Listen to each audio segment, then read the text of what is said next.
नमस्कार, आप देख रहे हैं न्यूज फॉर नेशन और मैं हूं सांत्वना आपके साथ। बाहुबली नेता और पूर्व सांसद आनंद मोहन की रिहाई हो चुकी है, लेकिन उनकी रिहाई के बाद मामला और भी ज्यादा दिन प्रतिदिन गड़बड़ाता जा रहा है। जहां आनंद मोहन की रिहाई पर कई तरह के सवाल उठ रहे हैं। सवाल बिहार की महागठबंधन की सरकार पर भी। विपक्ष सरकार पर हावी होने की कोशिश में है, तो वहीं अब इस कानूनी प्रक्रिया में सुप्रीम कोर्ट ने सरकार से ऐसा सवाल पूछ दिया कि सरकार भौचक रह गई। सुप्रीम कोर्ट ने पूछा कि आखिरकार जो नियम आपने बनाए, उस नियम में आपने आनंद मोहन के लिए बदलाव अचानक से क्यों किया? इसके पीछे की वजह क्या है? बिहार सरकार ने क्या जवाब दिया है, बताते हैं। दरअसल बिहार सरकार ने गैंगस्टर से नेता बने आनंद मोहन सिंह की समय पूर्व रिहाई को चुनौती देने वाली याचिका के जवाब में सुप्रीम कोर्ट को बताया है कि पीड़ित के स्टेटस के आधार पर भेदभाव को दूर करने के लिए नियमों में बदलाव किए गए थे। आईएएस अधिकारी जी कृष्णैया की विधवा ने उच्चतम न्यायालय में याचिका दायर की थी, जिनकी हत्या के आरोप में आनंद मोहन जेल में कई सालों से बंद थे। सुप्रीम कोर्ट के समक्ष दायर अपनी जवाबी हलफनामे में राज्य सरकार ने कहा कि आम जनता या लोक सेवक की हत्या की सजा एक समान है।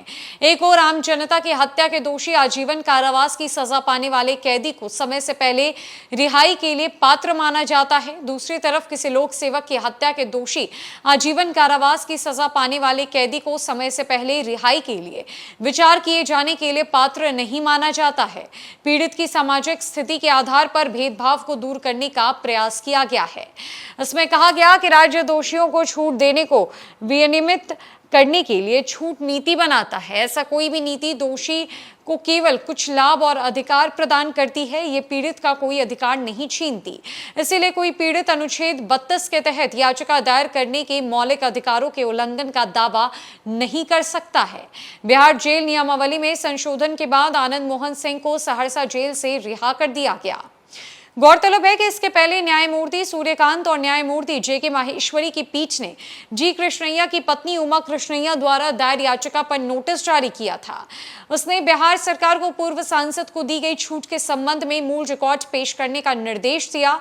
याचिका में कहा गया कि आनंद मोहन सिंह को दी गई आजीवन कारावास की सजा का मतलब उनके पूरे जीवन के लिए जेल में रहना है, और आरोप लगाया कि बिहार सरकार ने बिहार जेल मैनुअल 2012 में 10 अप्रैल 2023 को संशोधन के माध्यम से पूर्वव्यापी प्रभाव से संशोधन किया, ताकि ये सुनिश्चित किया जा सके कि दोषी को सजा माफी का मिल सके।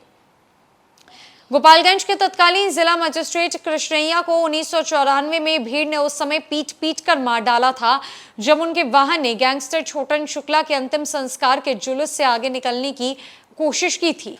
भीड़ को आनंद मोहन सिंह ने उकसाया था। बाहुबली नेता आनंद मोहन की रिहाई इसी साल अप्रैल के महीने में हो चुकी है, लेकिन जिस मामले के तहत वो इतने सालों से जेल में बंद थे, यानी कि जी कृष्णैया हत्याकांड में, अब तत्कालीन अधिकारी जी कृष्णैया की विधवा पत्नी उमा कृष्णैया ने सुप्रीम कोर्ट में गुहार लगाई, जिसके बाद सुप्रीम कोर्ट ने बिहार सरकार से जवाब तलब किया और बिहार सरकार ने सुप्रीम कोर्ट को अपना जवाब सुना दिया है। फिलहाल के लिए इस खबर में इतना ही। नमस्कार।